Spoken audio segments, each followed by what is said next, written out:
ये हम सबका सदन है, यहाँ गुंडागर्दी के खिलाफ नारा लगाएंगे। Why is the Prime Minister silent?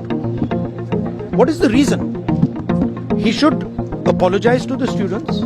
पैरों में नहीं मारी, सर में मारी, उनके कपड़े फट गए। तो मेरे जैसा आदमी जो अन्याय के खिलाफ लड़के यहाँ तक आया वो सरकार को बताना चाहते थे कि आपका सिस्टम एक तरीके से बीमार पड़ गया, काम नहीं कर रहा है, उनके हितों के बारे में नहीं सोच रहा है, और वही उन मासूम बच्चों को इतनी लाठियां खानी पड़ी, इतने डंडे खाने पड़े।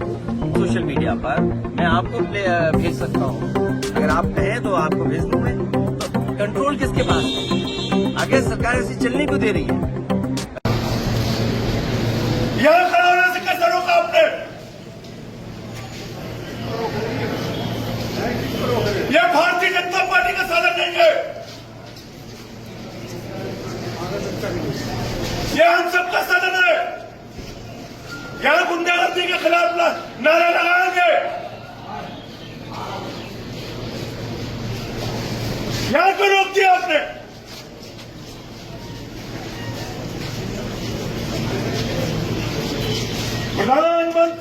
Why is the Prime Minister silent? What is the reason?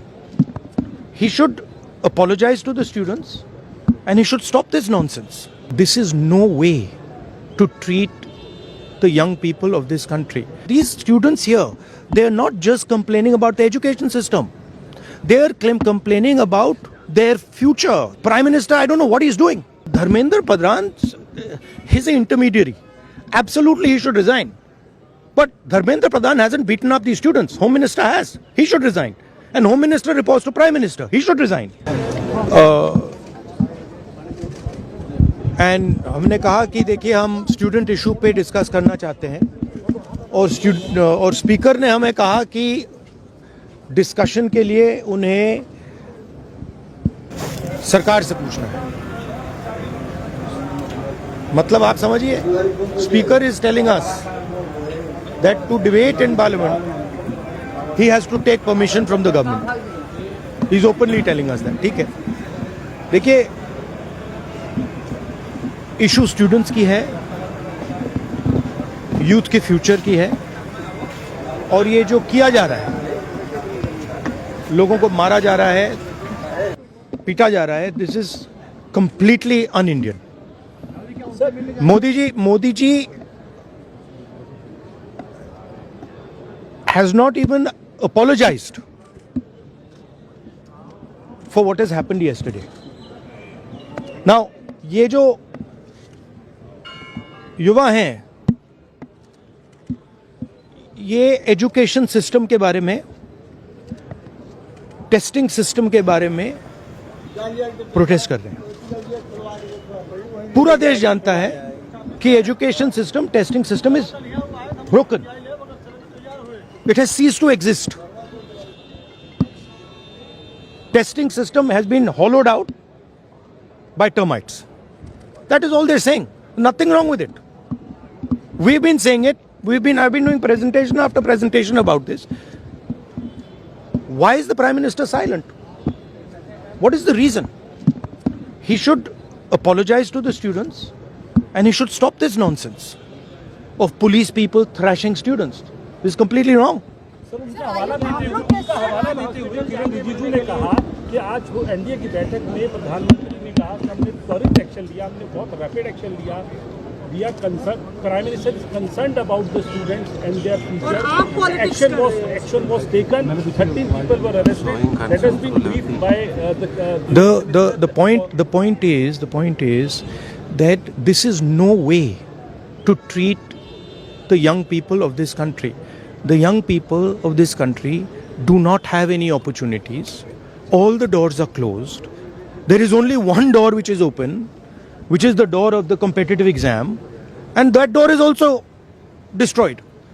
What are these students here? They are not just complaining about the education system.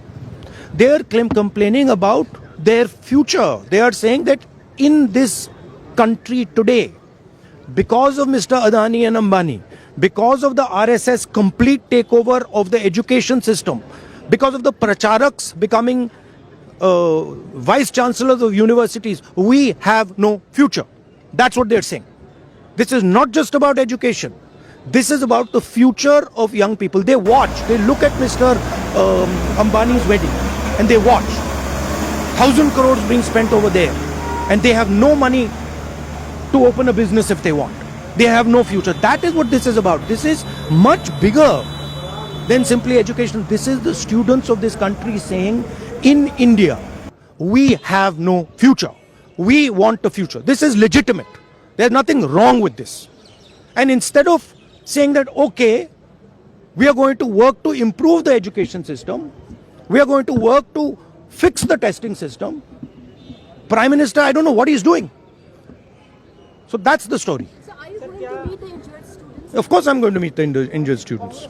And sir, is क्या there a धर्मेंद्र प्रधान के इस्तीफे से कम में आप लोग मानेंगे? This is Dharmendra Pradhan, he's an intermediary. Absolutely he should resign. But Dharmendra Pradhan hasn't beaten up these students. Home Minister has. He should resign. And Home Minister reports to Prime Minister. He should resign. What is going on? Sir, is March still planned today? पैरों में नहीं मारी, sir में मारी, उनके कपड़े फट गए। तो मेरे जैसा आदमी जो अन्याय के खिलाफ लड़के यहाँ तक आया हो, वो कैसे चैन से बैठ सकता है? कब से आप यहाँ बैठे हैं? मैं कल रात 11 बजे से यहाँ बैठा हूँ। कुदरत मेरा इम्तिहान ले रही है।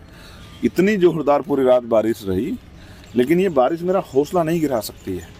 मैं जहाँ बैठा हूँ, डॉक्टर बाबा साहब अम्बेडकर, संविधान निर्माता डॉक्टर बाबा साहब अम्बेडकर की स्टैचू है। ये दरअसल जो इनका धरना प्रदर्शन है वो छात्रों पर चली एक लाठी है, उसका जवाब जो है वो देना चाहते हैं। साथ साथ चंद्रशेखर के हाथ में एक और तख्ती जिस पर लिखा है पेपर लीक, सबसे बड़ा देशद्रोह, गद्दारों को उम्र कैद दो।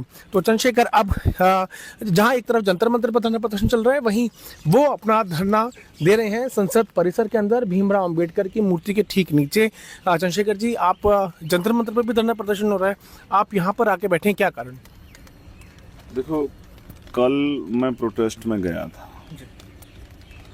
और इतना बड़ा जो है जनसमूह उतरा था नौजवानों का, जिसमें लड़के लड़के सब थे। उनका फेस देख के पता लगता था, उनके बोलने के तरीके से, कि वो स्टूडेंट हैं, किसी पार्टी के वर्कर नहीं है। और वो इस उम्मीद से आए, क्योंकि देश के प्रधानमंत्री जब मन की बात करते हैं या लाल किले से बात होती है, तो वो कहा जाता है कि मदर ऑफ डेमोक्रेसी हैं, हमारे यहाँ सुना जाता है अंतिम व्यक्ति को। लेकिन 30 दिन से प्रोटेस्ट चल रहा है, सोनम भाई से लेके कितनी बच्चियां जो हैं, नेहा, सब लोग भूख हड़ताल बैठे, जान की बाजी लगा रहे हैं। आप संवाद नहीं कर रहे हो, आप बात नहीं कर रहे हो। जहां आप ये कहते हो हमसे कि संवाद से रास्ते निकलेंगे, नारेबाजी हंगामे से निकलेंगे, वो शांतिपूर्वक तरह से प्रोटेस्ट कर रहे हैं। आप उनसे बात क्यों नहीं कर रहे हो?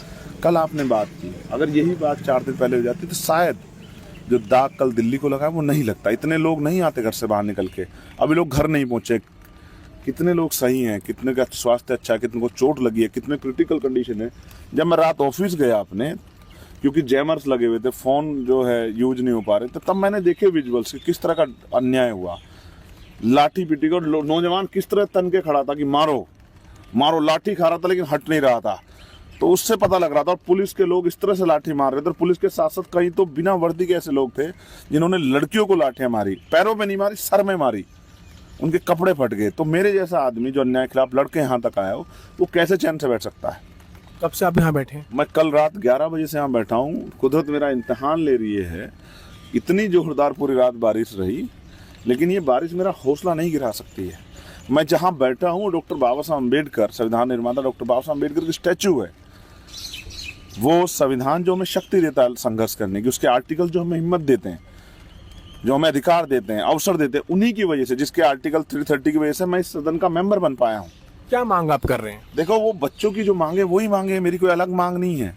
मैं शिक्षा व्यवस्था में सुधार चाहता हूँ। पहली बार शिक्षा व्यवस्था, मैं उनके समर्थन में यहाँ बैठा हूँ, उनका प्रतिनिधि होने के नाते पहली बार शिक्षा को लेकर आंदोलन हो रहा है। कब तक आप बैठेंगे यहाँ पे? सरकार जब तक संवाद करके उनकी मांग सुन के रास्ता नहीं निकालती, इस्तीफा नहीं होता जब तक धर्मेंद्र प्रधान का, तब तक मैं कह रहा हूँ इस्तीफा हो जाए और ना भी हो इस्तीफा, लेकिन सवाल ये कि व्यक्ति बदलने से क्या पॉलिसी बदल जाएगी? शिक्षा में सुधार होना ही चाहिए, देश की डिमांड है। मुख्य मांग आपको लग रहा है कि इस्तीफे से ज्यादा मांगे उनकी हैं, जी। मैं उनके समर्थन में हूँ। मेरी मांग ये है कि इस देश की शिक्षा में सुधार होना। 94,000 स्कूल बंद हुए हैं, कहाँ जाएंगे गरीब के बच्चों? उनका भविष्य क्या है? तो रात को 11 बजे से आपने कुछ खाया है यहाँ पे? आप कुछ भोजन मैं खा के आया था खाना, लेकिन जब मैंने वो वीडियो देखी तो वो खाना भी मुझे नहीं पचा। मैं एक युवा हूँ, जागरूक युवा हूँ, वकील हूँ, संसद का प्रतिनिधि हूँ। मुझे मेरे लोगों ने चुन के भेजा है। कल मैंने उनके साथ अन्याय देखा, मैं चुप नहीं रह सकता, इसलिए मैं यहाँ बैठा हूँ बताने के लिए कि मैं आपके साथ खड़ा हूँ। तो आप देख सकते हैं चंद्रशेखर ना करें जो मीडिया अगर वीडियोस आ रहे हैं और कहा जा रहा है कि आज की जिम्मेदारी किसकी है? सरकार की जिम्मेदारी है सच्चाई को बाहर लाना। क्या सरकार उसमें भी शामिल है वीडियो चलवाने में? क्या अगर वीडियोस आ रहे हैं सोशल मीडिया पर, मैं आपको भेज सकता हूं, अगर आप कहें तो आपको भेज दूं मैं। तो कंट्रोल किसके पास है? आगे सरकार ऐसी चलने क्यों दे रही है?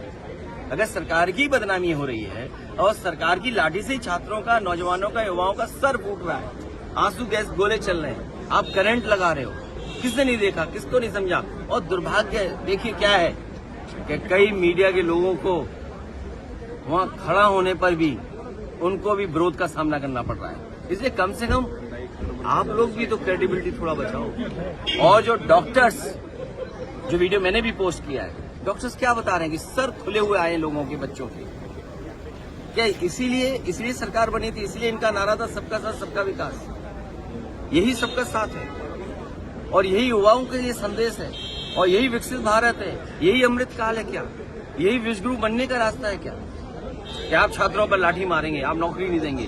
और अगर नीट में हेरा फेरी हुई है, नीट का पेपर लीक हुआ है, तो किसकी जिम्मेदारी थी? ये सरकार की जिम्मेदारी थी और सरकार ने स्वीकार किया, इसीलिए तो नीट एग्जाम दोबारा किया।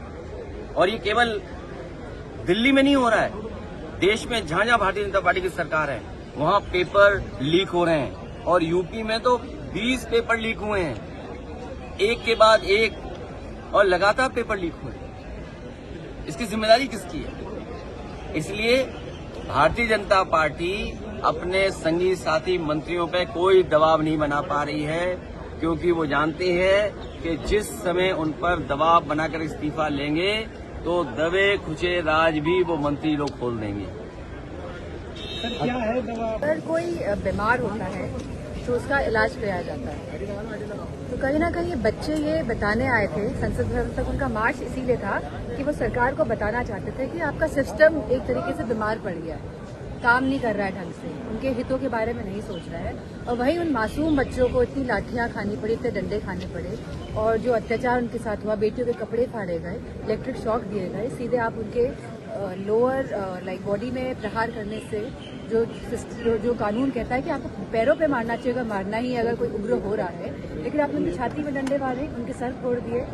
तो मैं समझती हूँ इतनी निर्मम सरकार है ये, और इनके इतना बच्चों ने आंसू बहाए हैं। हम पूरा सोशल मीडिया आज बच्चों के आंसुओं से भरा हुआ है, और इनके बच्चों के मोती जैसे जो आंसू हैं उस पर भी सरकार रहम नहीं कर रही है। अभी भी अपने अहंकार के तले ये लोग रिफॉर्म्स नहीं कर रहे हैं एजुकेशन सिस्टम में, ये एजुकेशन मिनिस्टर को नहीं हटा रहे हैं। तो मैं तो केवल इतना ही कहना चाहूंगी, जब इतना बड़ा आंदोलन हो गया, जो इतने बच्चों ने किया, युवाओं ने किया, सब लोग इसमें शरीक हुए, तभी भी इस सरकार का जब दिल नहीं पगला है तो हमें इनसे कोई, इस अहंकारी सरकार से उम्मीद नहीं करनी चाहिए, और बस मन में बिठाना चाहिए, वोट के माध्यम से हमको हराना है।